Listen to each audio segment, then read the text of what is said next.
Mayfair Plumbing out here today in Edwardstown, investigating this sewer pumping station that's in fault mode. Looks like pump 2 is actually the faulty pump. This sewer station actually has two macerator or grinding pumps in the chamber, which you'll see down there, one on the left and one on the right.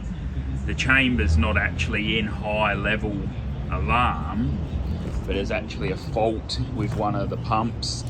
So whether or not that's going to be somebody's put something they're not meant to in the chamber and it's actually got stuck inside one of the macerating or grinding pumps, well, we're about to find out. We're going to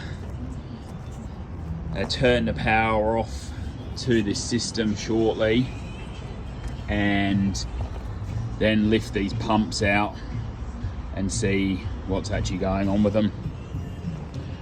The joys of being a plumber. Mayfair Plumbing, sewer pump station experts in Adelaide, South Australia.